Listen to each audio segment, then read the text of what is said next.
بسم الله الرحمن الرحيم إن الذين آمنوا والذين هادوا والنصارى والصابئين من آمن بالله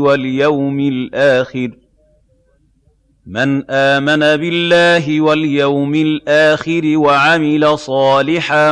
فلهم أجرهم عند ربهم ولا خوف عليهم ولا هم يحزنون وَإِذْ أَخَذْنَا مِيثَاقَكُمْ وَرَفَعْنَا فَوْقَكُمُ الطُّورَ خُذُوا مَا آتَيْنَاكُمْ بِقُوَّةٍ وَاذْكُرُوا مَا فِيهِ لَعَلَّكُمْ تَتَّقُونَ ثُمَّ تَوَلَّيْتُم مِّن بَعْدِ ذَلِكَ فَلَوْلَا فَضْلُ اللَّهِ عَلَيْكُمْ وَرَحْمَتُهُ لَكُنتُم مِّنَ الْخَاسِرِينَ وَلَقَدْ عَلِمْتُمُ الَّذِينَ اعْتَدَوْا مِنكُمْ فِي السَّبْتِ فَقُلْنَا لَهُمْ كُونُوا قِرَدَةً خَاسِئِينَ فَجَعَلْنَاهَا نَكَالًا لِمَا بَيْنَ يَدَيْهَا وَمَا خَلْفَهَا وَمَوْعِظَةً لِلْمُتَّقِينَ بسم اللہ الرحمن الرحیم الحمد للہ رب العالمین والصلاة والسلام علی اشرف الانبیاء وسید المرسلین اما بعد رب اشرح لی صدری ویسر لی امری واحلل عقدۃ من لسانی یفقهوا قولی ربنا زدنا علما۔ آج ہم انشاءاللہ آپ کے سامنے سورۃ البقرہ اس کی آیت نمبر 62 سے لے کر 66 یعنی 62 سے 66 تک پڑھیں گے۔ ان آیات میں اللہ رب العزت نے اسلام کی دعوت کے حوالے سے پہلی آیت میں بات کی ہے کہ اسلام کن کے لیے ہے اور اسلام میں بھی کیا چیز مطلوب ہے اور کون سی چیز ایسی ہے کہ جو کسی بھی شخص کی نجات کے لیے کافی ہے۔ اور اس کے بعد اللہ رب العزت نے آج کی آیات میں بنی اسرائیل کا مزید تذکرہ کیا ہے، جیسے کہ پچھلی آیات میں ہوتا رہا، اور بنی اسرائیل کے تذکرے میں اللہ رب العزت نے ان پر اپنے مزید انعامات کا تذکرہ کیا، بار بار ان کو معاف کرنے کے حوالے سے جو اللہ رب العزت نے ان پر رحم و فضل کیا ان کی بات کی جائے گی، اور اس کے بعد اللہ رب العزت نے ان کی نافرمانیاں، ان کی سرکشی، ان کا حد سے گزرنا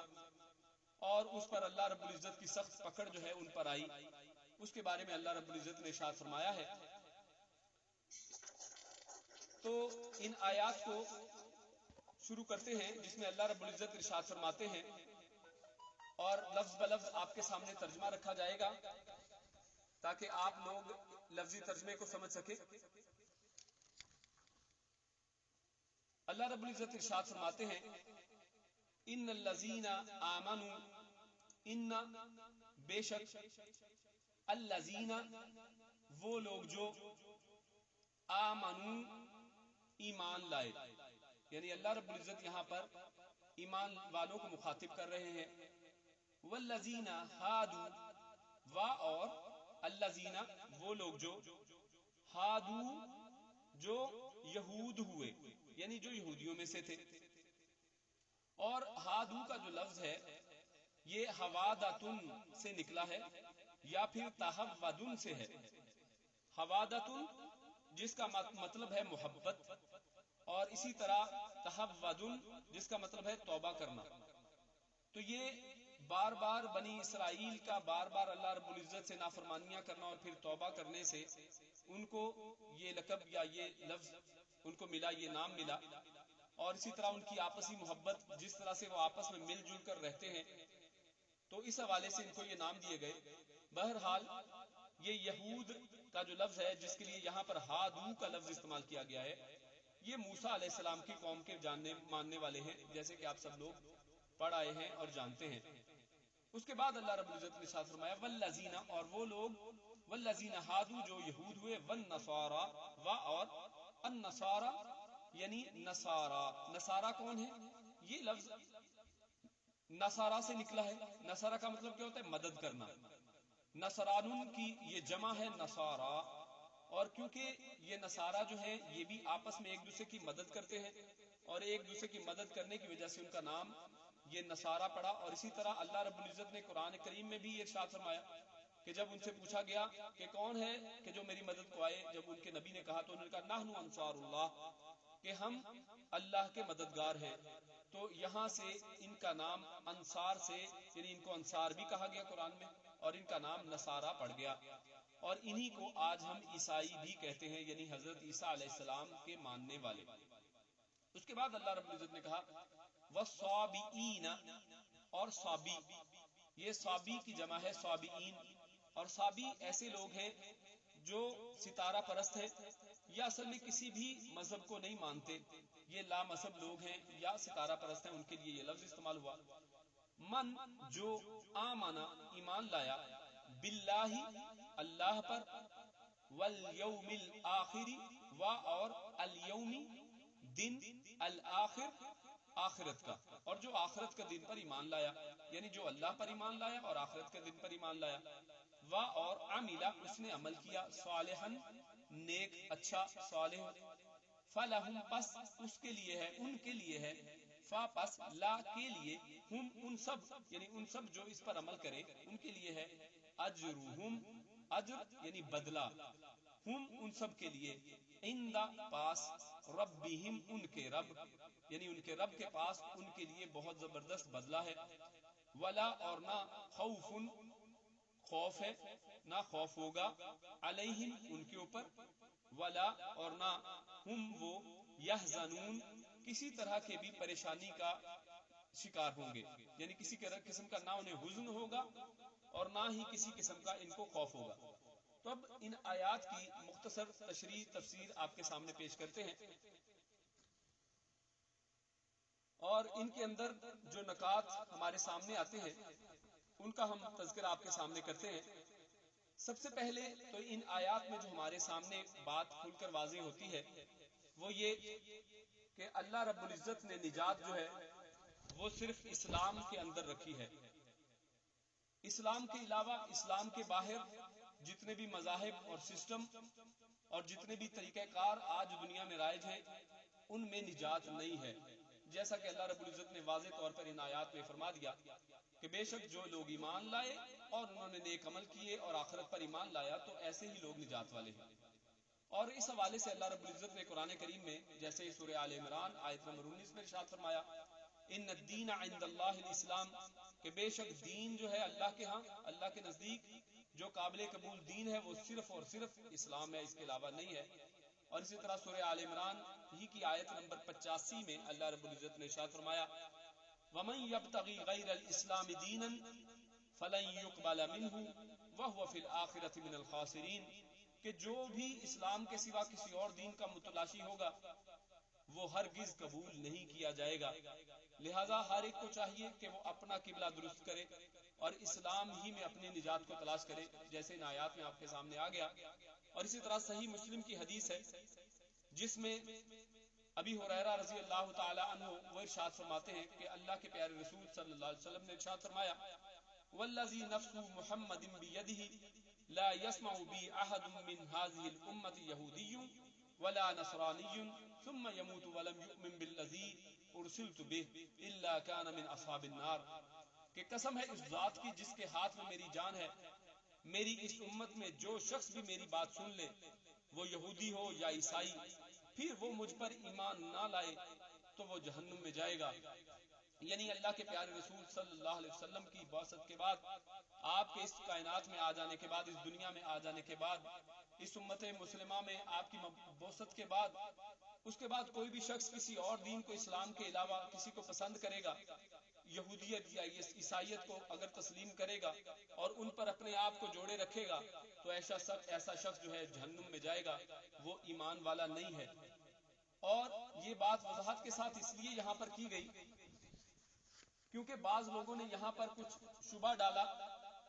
چند آج کے جدید مفسرین نے بھی ایسی باتیں کی کہ جن سے یہ شبہ ہونے لگا کہ شاید یہ آیات جو ہیں اس چیز کی طرف اشارہ کرتی ہیں کہ اگر کوئی شخص اللہ پر ایمان لائے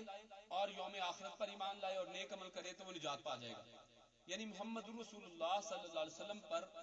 ایمان لانا ان کے نزدیک یہ ہوا کہ یہ ضروری نہیں ہے. اگر کوئی شخص اللہ پر ایمان لے آئے اور آخرت پر ایمان لاتا ہو اور وہ عمل صالح کرتا ہو تو ایسا شخص بھی اللہ کے ہاں قابل قبول ہے. لیکن یہ سخت گمراہ کن فلسفہ ہے اور یہ اللہ کے نبی صلی اللہ علیہ وسلم کی رسالت کا انکار ہے. اور اس حوالے سے ہم یہ بات اس لیے کہہ رہے ہیں کہ اس آیت کو، آیت نمبر 62 کو اللہ رب العزت جس مقام پر لے کر آئے ہیں، اس سے قبل بنی اسرائیل کا تذکرہ جاری تھا اور اس کے بعد بھی بنی اسرائیل ہی کا تذکرہ ہے اور درمیان میں اس آیت کو لایا گیا ہے. اور جس سے اصل میں پتہ یہ چلتا ہے کہ بنی اسرائیل کو جب بار بار اللہ رب العزت نے ان کو تنبیہات کے بعد ان پر اللہ رب العزت نے اپنا غضب نازل کیا تو پھر اس سے سوال یہ پیدا ہوا کہ ان میں جو نیک لوگ ہیں ان کا کیا بنے گا، اور ان میں نیک لوگ ہیں وہ کہاں پہ جائیں گے اور ان کی آخرت کیسی ہوگی. تو اس لیے اللہ رب العزت نے اس جگہ پر اس بات کا رد کرتے ہوئے اور اس چیز کا حل بتاتے ہوئے یہ بتایا ہے کہ جو کوئی بھی ہو وہ اگر اللہ رب العزت کے دین کو، دین اسلام کو قبول کر لے، جو اللہ رب العزت کا قائل ہو جائے، اللہ کے پیارے رسول کے آنے کے بعد شریعت محمدیہ کا پابند ہو جائے، تو اس کے بعد اس سے کوئی فرق نہیں پڑتا کہ وہ یہودی ہے یا نصرانی ہے یا صابی ہے، ملحد ہے، وہ کسی چیز کو ماننے والا نہیں، اس سے کوئی فرق نہیں پڑتا. وہ اگر توبہ کر لے اور اللہ رب العزت کے سامنے آ جائے تو اللہ رب العزت اس کی توبہ کو قبول کرنے والے ہیں اور اس کو نجات دینے والے ہیں. اس لیے یہود میں سے یا کسی بھی امت میں سے، کسی بھی قوم میں سے کوئی بھی ہو، وہ اگر اللہ کے نبی صلی اللہ علیہ وسلم پر ایمان لے آئے، اللہ پر ایمان لے آئے، آخرت پر ایمان لے آئے اور آمنا باللہ، اور ایمان کے اندر ایمانیات میں ہمیں معلوم ہے اور قرآن و حدیث میں یہ بڑی واضح طور پر یہ بات قرآن کریم میں جا بجا یہ چیز موجود ہے کہ ایمان کو اللہ رب العزت نے 6 ارکان میں تقسیم کیا ہے، 6 ارکان میں سمو دیا ہے. اور ان 6 ارکان میں اللہ پر ایمان، اس کے رسولوں پر ایمان اور فرشتوں پر ایمان، کتابوں پر ایمان، روز آخرت پر ایمان، تقدیر پر ایمان، اس طرح سے 6 ارکان اللہ رب العزت نے ایمان کے بتلائے ہیں. تو انبیاء پر ایمان اور ان میں تمام انبیاء پر ایمان بشمول موسیٰ علیہ السلام، عیسیٰ علیہ السلام اور آخری پیارے رسول صلی اللہ علیہ وسلم محمد رسول اللہ، ان پر ایمان، یہ سب اس میں شامل ہے. اگر کوئی شخص رسالت محمدیہ کا قائل نہیں ہے تو ایسا شخص مومن نہیں ہے. اور یہ یہود کے لیے خصوصاً یہاں پر اس لیے تذکرہ کیا جس میں نبی اکرم صلی اللہ علیہ وسلم کا تذکرہ وہاں پر نہیں کیا گیا، کیونکہ ان کے زمانے میں جو یہودی تھے یا اللہ کے پیارے رسول صلی اللہ علیہ وسلم کے زمانے سے پہلے جو یہودی موجود تھے، جو اللہ کے نبی صلی اللہ علیہ وسلم پر ایمان لائے بغیر ان کی رسالت سے پہلے ہی فوت ہو گئے، لیکن اپنے اپنے دین پر تھے، نیک اعمال کرتے تھے، اللہ پر ایمان لاتے تھے، آخرت پر ایمان لاتے تھے، تو ایسے لوگوں کو انشاءاللہ اللہ رب العزت اپنی جنتوں میں داخل کرے گا، ان کے لیے نجات ہی نجات ہے. تو یہ اصل میں ان لوگوں کی بات ہے کہ جو یہود و نصارہ میں اس زمانے میں تھے. جب اللہ کے نبی صلی اللہ علیہ وسلم آ گئے تو اس کے بعد نجات کا راستہ اس کے علاوہ کوئی بھی نہیں ہے. تو اس حوالے سے اس آیت کے اندر چند نکات ہمارے سامنے آتے ہیں، جن میں سب سے پہلا نقطہ تو یہی کہ اللہ رب العزت نے دین اسلام کو نہ مسلمانوں کے لیے، نہ یہود کے لیے، نہ نصارہ کے لیے اور نہ ہی صابی جو کسی کو نہیں مانتے ان کے لیے خاص کیا، بلکہ اللہ رب العزت نے کسی خاص قوم کو اس میں نہیں رکھا، بلکہ ہر ایک کے لیے ایک ہی کلیہ بتایا. اور اسی لیے آپ اگر اس آیت میں غور کریں تو سب سے پہلی بات یہ کہی گئی ان الذین آمنوا، یعنی آمنوا یعنی ایمان لانے والوں کو بھی اس میں گنا گیا ہے. یعنی ایمان لانے والے، اس کے علاوہ یہودی، اس کے علاوہ عیسائی اور اس کے علاوہ ملحد اور صابی، یہ سب جو ہیں اس وقت تک اللہ کے ہاں قابل قبول نہیں ہیں، اجر کے لائق نہیں ہیں، جب تک آگے اللہ نے ارشاد فرمایا من آمنا، یعنی پہلے حالانکہ آمنو کہہ دیا ہے لیکن اس کے باوجود اللہ رب العزت من آمنا کا لفظ دوبارہ لا کر یہ واضح کرتے ہیں کہ صرف ایمان مجرد منہ سے الفاظ کو کہہ دینا نہیں ہے، بلکہ ایمان کو آپ نے نہ صرف منہ سے کہنا ہے، دل میں اس کا عقیدہ رکھنا ہے، بلکہ عمل سے کر کے بھی دکھانا ہے اور ایمان کو ثابت کر کے دکھانا ہے، تو تبھی یہ ایمان قابل قبول ہوگا، ورنہ یہ ایمان قابل قبول نہیں ہے۔ اور قیامت والے دن اللہ رب العزت کے ہاں یہ معیار ایک ہی رہے گا، چاہے وہ یہودی ہوں، چاہے وہ ایمان والے مسلمان ہوں، یا عیسائی ہوں یا صابی ہوں، ان سب میں جو بھی ایمان کے ساتھ آئے گا، جو بھی رسالت محمد صلی اللہ علیہ وسلم کے آنے کے بعد آپ صلی اللہ علیہ وسلم پر ایمان لانے والے ہوگا، یا اس سے پہلے جو گزر چکے، ان میں جو بھی اپنے انبیاء پر ایمان رکھتے تھے، اللہ پر اور یوم آخر پر ایمان رکھتے تھے اور نیک عمل کرنے والے تھے، اللہ رب العزت ان کو نجات دے گا۔ اس میں اللہ رب العزت کا فیصلہ ایک ہی جیسا ہے۔ اور اسی وجہ سے جیسے یہاں پہ بات آئی آمنو ایک دفعہ کہہ کے ایمان والوں کو بھی دوبارہ ایمان کی دعوت دی گئی ہے، وہ اس لیے بھی کہ آج امت محمدیہ میں اگر ہم دیکھیں تو ایسے کتنے ہی لوگ ہیں جو امت محمدیہ میں ایمان کا دعویٰ کرتے ہیں،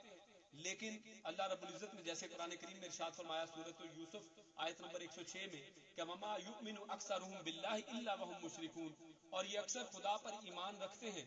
مگر اس کے ساتھ شرک بھی کرتے ہیں۔ یعنی بہت سے لوگ ایسے ہیں جو ایمان والے اپنے آپ کو کہتے ہیں، اور بعض تو ہمارے اندر مسلمانوں کے اندر ایک